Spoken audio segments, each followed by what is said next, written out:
The 60s are what many consider to be the golden era of the bass guitar. I think it could be the golden era of culture in general. The cars,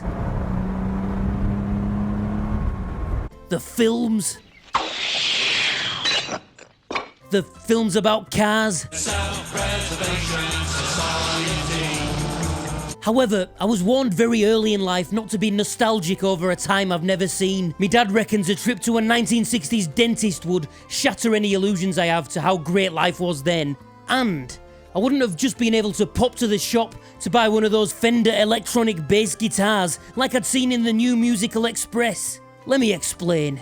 Fenders and Gibsons featuring Johnny Dibble's excellent video on 1960s basses, and they have a look and sound that many people would associate with the era. But the reality is that it would be extremely rare to see any in Britain at the time, especially in the first few years of the decade. In fact, from the end of the Second World War up until 1959, importing American instruments to the UK was banned altogether. The Shadows managed to find a loophole and imported privately, with Jet Harris receiving what's thought to be the first Fender Precision bass in Britain, 8 years after its invention. And even after the ban was lifted, these expensive American instruments would still be quite rare to come across, and even then, too costly for the working man due to import fees. Buying one would have cost roughly 7 weeks of the average wage. And even if you did get one, bass amps weren't all that common either. I've heard tales of bass guitarists being put through the same Vox AC30 amps that the lead and rhythm guitarists were using. So imagine saving up 7 weeks' wages for one of these, only for it to sound like...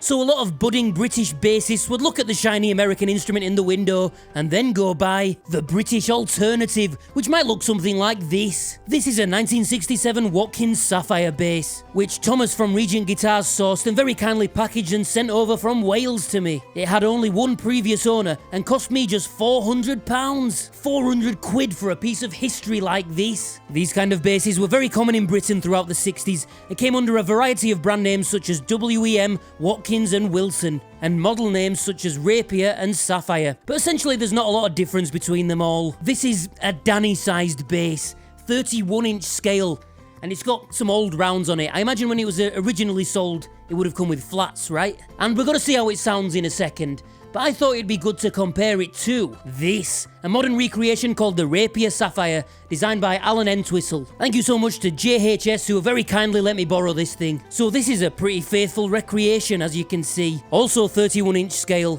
pretty affordable for the build quality. You can pick one up for under £400. So let's do a little sound comparison and we'll see the differences between the vintage and the modern. Both basses are running through a mix of a clean DI and an Ampeg B15 Heritage Sim.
So a couple of extra things to mention here. The Watkins has a 4-way selector switch, and I have no idea what the 4th selection is, but it seems to change the sound slightly.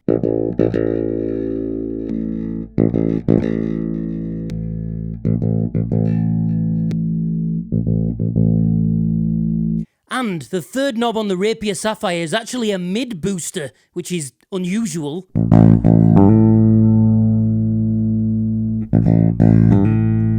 So let me know your thoughts on these forgotten gems. If any older viewers have any stories or memories, that would be appreciated. Or if you think I've missed anything or got anything wrong, please do tell. Thanks for watching, BEHS community. Please hit subscribe if you haven't already, and don't be a dipstick.